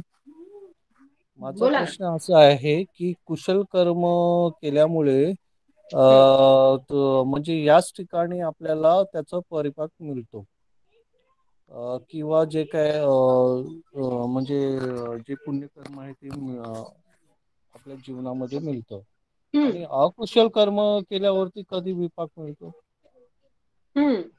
आणि दुसरा प्रश्न असा आहे की बुद्धाने 2500 वर्षापूर्वी ज्ञान बोधी प्राप्त झाली आणि धम्माचा शोध लावला आणि त्यावेळचं ज्ञान आजही म्हणजे जनसामान्यास उपयोगी पडते. पण बुद्धाने असं सांगितलं होतं की परिवर्तन आहे. परिवर्तन म्हणजे धम्माचं काळारूपानुसार चेंजेस होणार. तर आता लेटेस्ट काय चेंजेस झालेले आहेत जरा प्लीज सांगा. तुम्ही खूप सारे प्रश्न विचारले, एक एक प्रश्नाचं उत्तर देते. तर कुशल कर्माचं जे विपाक आहेत किंवा अकुशल कर्माचे विपाक आहेत ते तर भगवंतांनी सांगितलेले दिठ्ठे व धम्मे म्हणजे याच लाईफ मध्ये किंवा नंतरही आता त्या कर्माच्या स्वरूपाप्रमाणे त्याचे विपाक असतात. जसं कर्म असेल तसं. कधी कधी काही कर्म असतात की ज्याची विपाक मग ते कुशल असू दे किंवा अकुशल असू दे ते त्याच वेळेस मिळतात. कधी कधी काही कालांतराने मिळतात, कधी कधी पुढे कधीतरी पुढच्या आपल्या लाईफ जर्नी मध्ये मिळतात. ठीक आहे. सो ते जे कर्म असतं ते त्या कर्माप्रमाणे तुम्हाला ते कधी मिळतील ते आपण सांगू शकत नाही. काही कर्म असतात त्यांचे विपाक लगेचच मिळतात. सो हे अकुशल किंवा कुशल कर्मांच्या बाबतीमध्ये झालं, दोन्हींच्या बाबतीमध्ये झालं. दुसरा प्रश्न असा होता की भगवंतांनी सांगितलेलं आहे की 2500 वर्षापूर्वी धम्म परिवर्तन. तर भगवंतांनी परिवर्तन हे त्यांच्या रूल्स मध्ये सांगितलं होतं. धम्म काय आहे? धम्म म्हणजे लॉ ऑफ नेचर. तो लॉ ऑफ नेचर मी खोटं बोलले तर त्याचं मला काय कोणालाही चांगले विपाक मिळत नाही. हा काय आहे? हे सत्य आहे. हो की नाही? त्याच्यामध्ये काय चेंजेस असणार? खोटं बोलू नये. 2500 वर्षापूर्वी खोटं बोललं तरी त्याचे विपाक अकुशलच येत होते. आज जरी मी खोटं बोलले तरी त्याचे विपाक अकुशलच येतात. त्याच्यामुळे भगवंतांच्या धम्मामध्ये काही चेंजेस नाहीये. त्यांचा जो विनय आहे, त्यांच्या ज्या राहणी भिक्षूंची जी डेली लाईफचं जे जीवन आहे त्याच्यामध्ये काही काळानुरूप चेंजेस आणले तर ते परिवर्तन होऊ शकतं. धम्मामध्ये परिवर्तन होत नाही. धम्मामध्ये म्हणजे तुम्ही असं म्हणाल की 2500 वर्षानंतर आजचा नवीन काळ आहे तर थोडंसं जास्त खोटं बोललं तर चालतं? नाही. 2500 वर्षापूर्वी पण खोटं बोललं तरी तेच विपाक मिळतात. आज सुद्धा आपण शिलाचा भंग केलं तरी तेच विपाक मिळतात. हा लॉ ऑफ नेचर आहे. तो लॉ ऑफ नेचरचे जे विपाक असतात ते सगळ्यांसाठी काय असतात? सिमिलर असतात. तो राजा असू दे नाहीतर तो आणखीन कोणी सामान्य व्यक्ती असू दे. कळलं? जी मॅडम, थँक्यू. हॅलो, नमोदय, जय भीम मॅडम. आम्ही सुरेश बैसारे बोलतो. हा मॅडम, जी पहिली जी गाथा आहे, पहिली गाथा, तर त्याच्या संबंधित मला बोलायचं होतं. आता बोलायचं म्हणजे काय, तसं माझे जे शंका आहे किंवा जे आता मला माफ करा ते विचारण्यासाठी की काय ते जो शेतकरी असतो ना, तो शेतामध्ये काम करायला जातो, पण त्याच्या आदल्या रात्री तुम्ही म्हणाले की म्हणजे जे चोर तिथून जातो तर त्याची ते म्हणजे चोरलेले म्हणजे जे सोनं चांदी काय जे असेल ते शेतामध्ये विभागणी करतात संपत्तीची, धन असतं आणि तिथे पिशवी फेकून देतात. हा, तर तिथे म्हणजे त्यात ते सोने चांदी नसतं का त्या पिशवीमध्ये? अच्छा, हा असतं. मग मॅडम, जेव्हा जे भगवान बुद्ध आणि आनंद जातात तिथून, भगवंत जातात आणि त्याच्यानंतर ते म्हणतात की तिथे मी नाग आहे, म्हणजे ते याच्यामध्ये पालीमध्ये आहे, हा साप आहे. तर मग असं का बोलतात? कारण तिथं तर सोनं चांदी होतं आणि हे ते म्हणतात की ते सुरुवातीला जेव्हा सांगत होते तेव्हा तुम्हाला म्हटलं होतं की मी सांगेन म्हणून. तुम्ही चांगला प्रश्न विचारलात. तर भगवंतांनी ती उपमा दिलेली आहे तो एक तुम्ही जर जातक कथा बघितल्या किंवा ह्या ज्या धम्मपद कथा आहेत तर भगवंत त्या कथा वेगवेगळे दृष्टांत देऊन, वेगवेगळे उदाहरणं देऊन, उपमा देऊन समजून सांगायचं. तर ती एक्झॅक्टली ते साप नव्हतं, पण त्याला सापाची उपमा दिलेली आहे. ठीक आहे ना. तू चंद्राप्रमाणे तू सूर्याप्रमाणे चमकतोस, म्हणजे तू सूर्य आहेस का? नाही, त्याला उपमा दिलेली. आपण म्हणतो ना, अरे तू सूर्याप्रमाणे चमकलास किंवा तुझं तेज आहे, तर ती उपमा दिलेली आहे. म्हणजे सूर्याची उपमा देऊन तुमचं जे महत्व आहे किंवा तुमचं जे स्किल आहे किंवा तुमची जी विद्वत्ता आहे ती काय सांगितलेली आहे. सापाची इथे उपमा देऊन सापाच्या हा काय विषारी साप मी पाहतो किंवा तू पण पाहतो.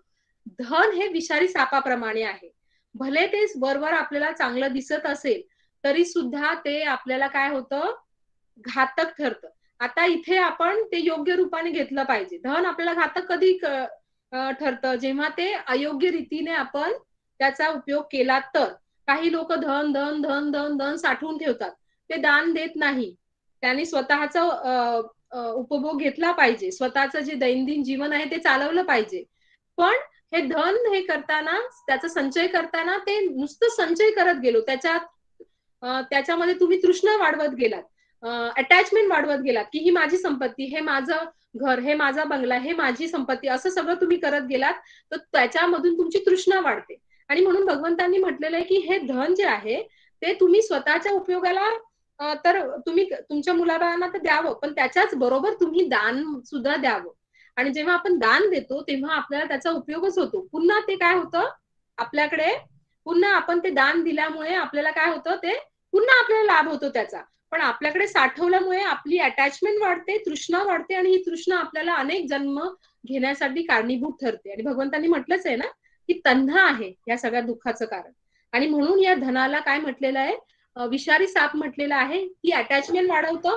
ह्या धन आपण जेव्हा संचय करतो तेव्हा तर धन खूप संचय केल्यामुळे आपल्याला एक असं वाटतं ना की हे कसं सिक्युअर करू मी, नेहमी मनामध्ये चिंता वाढतात त्या धनामुळे. अरे माझे दागिने माझ्या कपाटामध्ये आहेत, माझा बँक बॅलन्स आहे, कोणी काही हे करून ऑनलाईन क्राईम करून घेईल, हे घेईल. तर ते आपल्याला काय होतं, कधी ना कधी ते आपल्याला दगा देणारं असतं, संचित केलेलं धन. तर तुम्ही योग्य प्रकारे जर त्या धनाचं ती उपमा आहे विषारी सापाची, जर तुम्ही जाणलीत तर तुम्हाला ते व्यवस्थित कळेल की ती उपमा दिलेली आहे. फक्त म्हणजे उपमा दिलेली आहे. अच्छा, उपमा दिलेली. हो हो हो, तेच. अच्छा अच्छा अच्छा, ठीक आहे. म्हणजे ठीक आहे.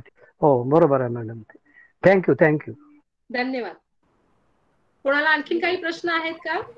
जी मॅडम, बौद्ध धर्मामध्ये भूत या शब्दाचा अर्थ काय घ्यायचा? अज्ञान म्हणून घ्यायचा की काय घ्यायचा? भूत काय? भूत भूताटकी? हा, म्हणजे काही लोक म्हणतात भूत दिसलं, हे दिसलं, भूताटकी, अंधश्रद्धा वगैरे. हे तर हे पालीमध्ये भूत जे आहे ते भूतदया आपण म्हणतो ना, व्यक्ती अशा म्हणून येतो. आणि आपण मला असं वाटतं की काही जसं भगवंतांनी सांगितलेलं आहे, काही प्रश्न असे असतात की त्याचा आपल्याला काही उपयोग नसतो, हो की नाही. त्याच्यामुळे आपला जो दृष्टिकोन आहे किंवा आपली विचार करण्याची जी धम्मावर चालताना आपण काय करतो, ह्या सगळ्या गोष्टींना आपण भूत म्हणतात का, भूताटकी म्हणतात, आणखीन काय म्हणतात, त्याच्यापेक्षा भगवंतांनी जे कुशल कर्म करा, तुम्ही धम्माच्या मार्गावर चाला किंवा तुमच्या आध्यात्मिक जे वेगवेगळ्या फल आहेत है ना, ती प्राप्त करा, याच्याकडे जास्त लक्ष दिलं तर आपल्याला ह्या गोष्टींचं आपण काय करू, आपण अजाणतेचपणे या गोष्टीकडे आपण दुर्लक्ष करायला लागतो. म्हणजे भूत वगैरे ते आहेत की नाही किंवा त्याच्यामध्ये सांगितलं की नाही, भगवंत त्याला जराही हे देत नाही. Okay madam, thank you. ओके, कोणाचा आणखीन काही प्रश्न आहे? हॅलो.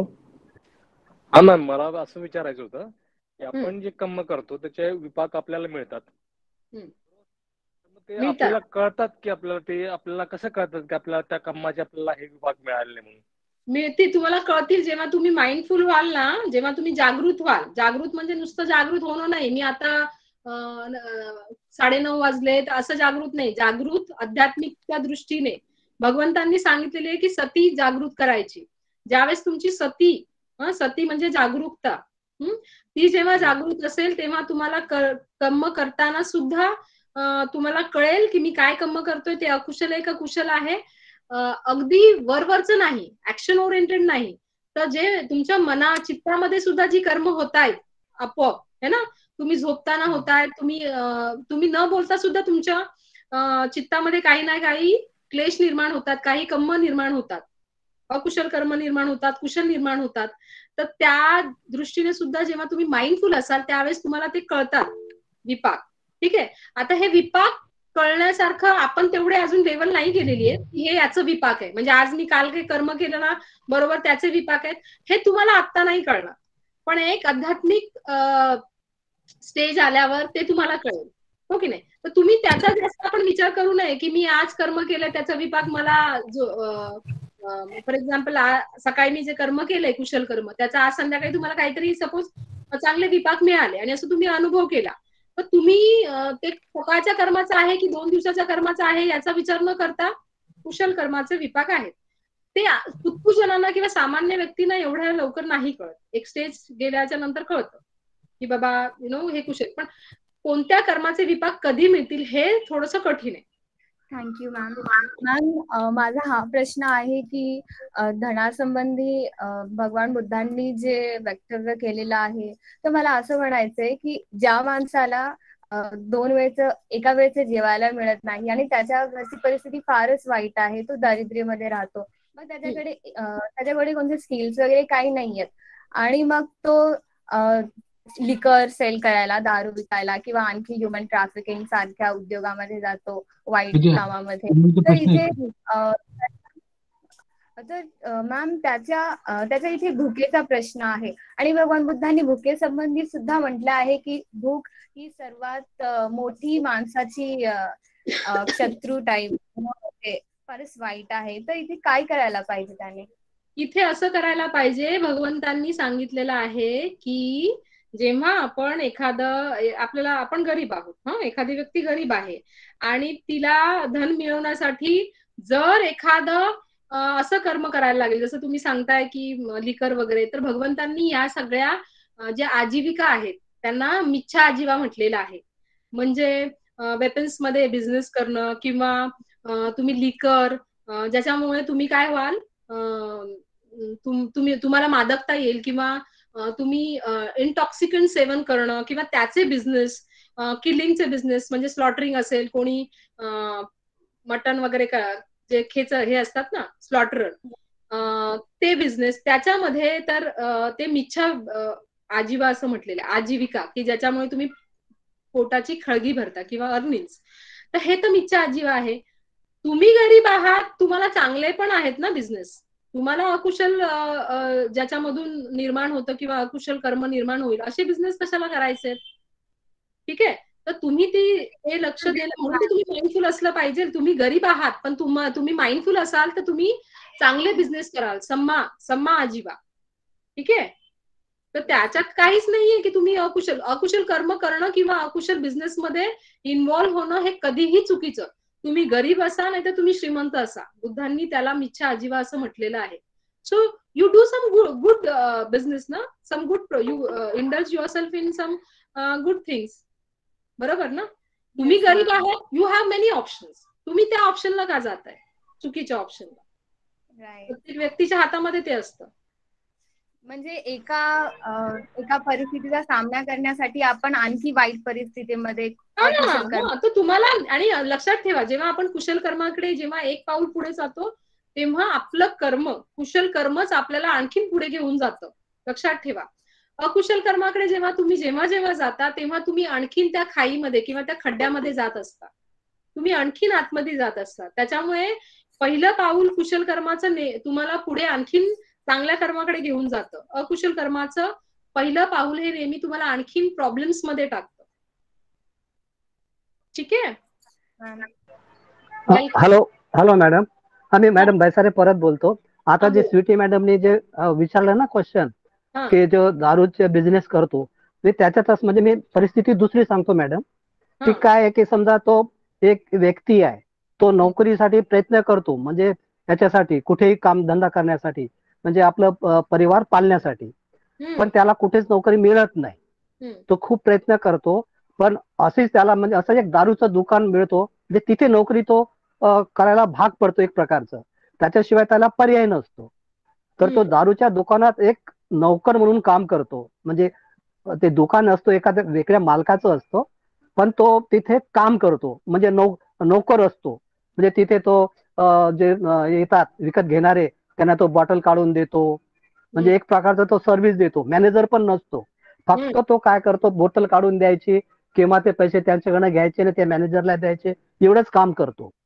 तर माझा असा प्रश्न आहे याच्यावर, की हा जो काम करतोय, बिझनेस नाही फक्त काम करतोय, तर हे वाईट काम म्हणजे अकुशल कार्य आहे की काय आहे, कसं आहे मॅडम, थोडं म्हणजे हे सांगायचं. हे बघा, ह्याच्यामध्ये ना आता हे प्रश्न सगळे अगदी असे वेगवेगळ्या स्वरूपाचे प्रश्न आहेत, पण कर्माला धरून आहेत म्हणून मी याचं उत्तर देऊ इच्छिते की कर्म जे आहे ना, जसं भगवंतांनी सांगितलेलं आहे की ती दारू पिऊन, जी माणसं दारू पिणार ती कशामध्ये जाणार, ते सुरा मेरय मज्ज पमाद ठाणा, ते शील तुम्ही भंग करता. ठीक आहे, आणि तुम्ही काय होणार, मूर्छित होणार, म्हणजे तुमचं माइंड सगळं, जी लोक दारू पिणार ती अगदी हे होणार, वेडी होणार, म्हणजे त्याच्या मनावर हे राहत नाही, ताबा राहत नाही. म्हणून भगवंतांनी सांगितलेलं की दारू पिणं चुकीचं आहे. आता या बिझनेस मध्ये जी लोक आहेत, आता तुम्ही त्याचं जस्टिफाय करता की ती व्यक्ती गरीब आहे म्हणून त्याला दुसरा जॉब मिळत नाही, म्हणून त्याला तिकडे करावं लागतं जबरदस्ती. तुम्ही म्यूट ठेवा आवाज जरा. सर तुमचा आवाज म्यूट ठेवा. तर इथे काय होतं, एक गोष्ट लक्षात ठेवा, कधीही अकुशल कर्माचं आपण समर्थन नाही करायचं. सगळ्यात पहिल्यांदा गोष्ट, मला खूप प्रॉब्लेम्स आहेत, माझा असा प्रॉब्लेम आहे म्हणून मी दारू पियाली, माझे तुला माहितीये का मला घरामध्ये किती टेन्शन्स आहे, माझा पीएचडीचा अभ्यास आहे, माझा मेडिकलचा अभ्यास आहे, मला एवढा स्ट्रेस आहे म्हणून मी दारू पितो, हे तुम्ही जस्टिफाय करता वेगवेगळ्या तुमच्या स्वभाव, तुम्ही जे करताय का कर्म करताय, म्हणजे तुम्ही दारू पिताय, त्याला तुम्ही जस्टिफाय करताय. सिमिलर केस त्या जॉब करणाऱ्याला आहे. पण इथे एक गोष्ट पण खूप महत्वाची आहे आणखीन, जी भगवंतांनी म्हटलेलं आहे की चेतनाम अहं भिक्खवे कम्मं वदामी, जे इंटेन्शन आहे त्याला मी कर्म असं म्हणतो. ठीक आहे, तर त्याचं तिथे इंटेन्शन कसं आहे, त्याचं तिथे इंटेन्शन असं आहे का त्या व्यक्तीचं, तो जो तुमचं काम करणारा व्यक्ती आहे, की हे दारू पिऊन सगळ्यांना लाभ होईल, असं त्याचं इंटेन्शन आहे का, देन इट इज ओके. त्याचं नाहीये, फक्त तो काय करतो, पोट भरतो, पण ते शेवटी तो चुकीच्याच प्रोफेशन मध्ये अडकतो. नोकरी करतो, तो शील पालन वगैरे सगळं करतो, पण त्याला फक्त त्याला प्रोफेशन मध्ये अडकतो, त्याला सुरेशजी मॅडमला बोलू द्या, आपण चर्चा नाही करत, आणि मॅडमचं उत्तर झाल्यावर नंतर पाहिजे तर आपण दुसऱ्यांनाही प्रश्न विचारायची हे द्या, संधी द्या, आपण चर्चा करता येईल. हे जे आहे ना, हे काही प्रत्यक्ष कर्म असतात, काही अप्रत्यक्ष कर्म असतात. ह्या माणसाला हे होईल की नाही, किंवा जास्ती असतं गिराईक यायला पाहिजे, जास्ती असतं दारू खापायला पाहिजे, जास्ती असतं माझा पगार वाढायला पाहिजे, हे त्याची चित्ताची अवस्था असणार आहे ना, तर तो काही कुशल कर्म करत नाहीये. ठीक आहे, म्हणजे तो मी तर विकत नाही वा, मी तर पोटा पाण्यासाठी करतो, तसं नाहीये. ते तुमची चित्ताची अवस्था काय ते मॅडम तेच सांगत आहे. तर नवीन काही प्रश्न असेल तर घेऊ मॅडम. काही प्रश्न आहेत का? धन्यवाद मॅम, खूप सुंदर प्रकारे तुम्ही आजच्या प्रश्नाची उत्तरं दिली, त्याबद्दल तुमचे खूप खूप आभार. धन्यवाद, तुम्ही मला इथे बोलवलं आणि या प्लॅटफॉर्मवर मला माझे जे काही धम्मपद अठ्ठकथेचं प्रेझेंटेशन होतं किंवा कथा सांगायच्या होत्या ना, तर त्या तुम्ही सांगण्याची संधी दिली, त्याबद्दल सगळे जे तुमचे ऑर्गनायझर टीम आहे त्यांचं खूप खूप आभार. आणि या टीमने खूप खूप काय केलं, मदत केली मला. ऍक्च्युली पीपीटी मॅडम बनवायला तुम्हाला मदत करू का असं तर त्या विचारत होत्या. सो सगळ्यांचं जे टीम आहे, टीम वर्क आहे, ते खूप छान आहे. सगळ्यात पहिले तर डॉक्टर करुणा जाधव यांचे खूप खूप आभार. खूप छान शब्दात सांगितलं आणि मला खूप आवडलं ते. म्हणजे सर्वसामान्यांना जे समजून सांगताना ती स्टाईल खूपच छान आहे. त्यामुळे मनापासून अभिनंदन. पण त्यामुळे जबाबदारी वाढली तुमची, लक्षात ठेवा. धन्यवाद सर. या ग्रुपवर आपलं मार्गदर्शन मिळेल अशी आमच्या धम्मसाखळच्या ग्रुप आणि माझी अपेक्षा आहे. आणि खूप छान झालं, चर्चा पण चांगली होते आहे. फक्त 2-3 मुद्दे मला थोडेसे पुश करायचे होते, त्यासाठी मी बोलत आहे. एक तर पहिला प्रश्न जो होता की कर्म करा, आपण कर्माची काय म्हणतात फळाची अपेक्षा करू नका. तर एकतर इथे या ग्रुपवर आपण कम्पॅरेटिव्ह स्टडी करत नाही आहे ना. इतर धर्मात काय सांगितलं, इथे काय सांगितलं ते करत नाही.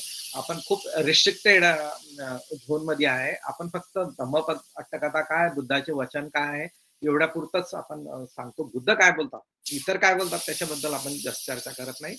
त्यामुळे तो एक विषय आहे.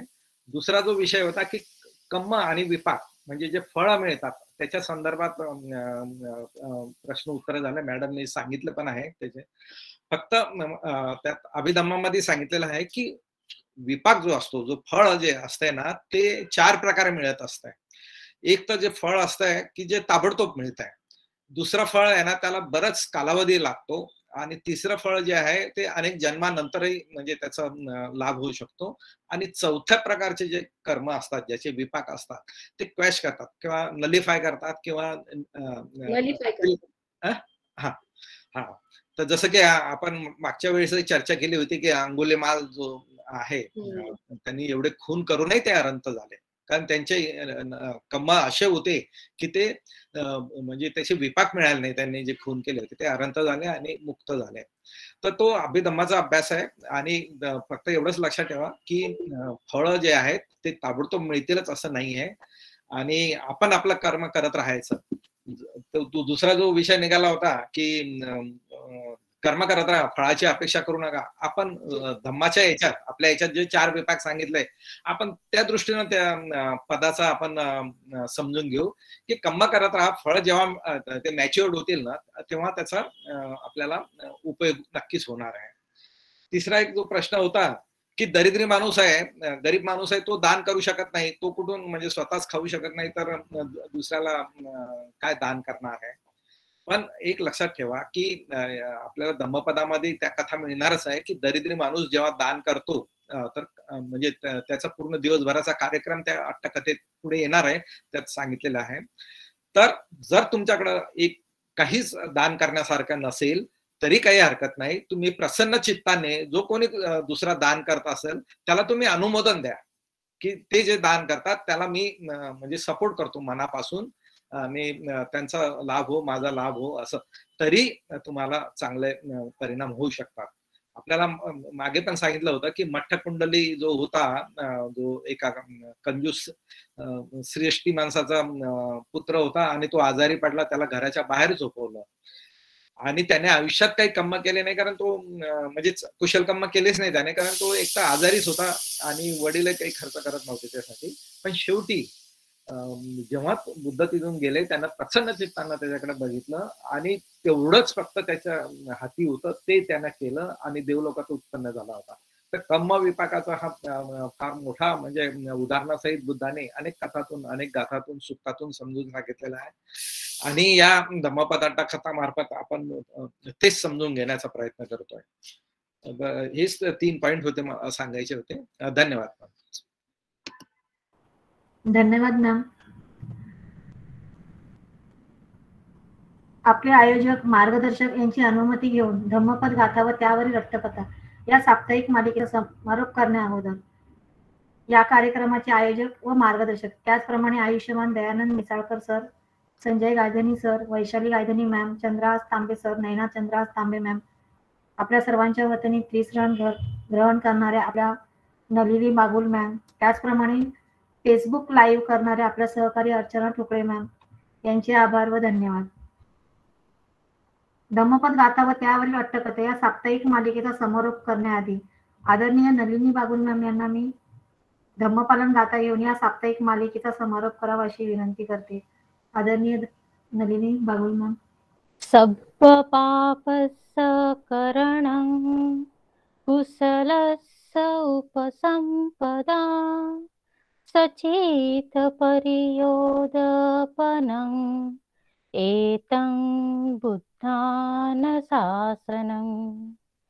धम्मं चरे सुचरितं न तं दुचरितं चरे धम्मचारी सुखं सेति अस्मि लोके परम्मि च न तावता धम्मधरो यावता बहुभासति योऽजपन्नि सुत्वान धम्मं कायेन पश्यति स वै धम्मधरो होति यो धम्मं न पमज्जति नत्थि मे शरणं अय्यं बुद्धो मे शरणं वरम् एतेन सज्जवचेन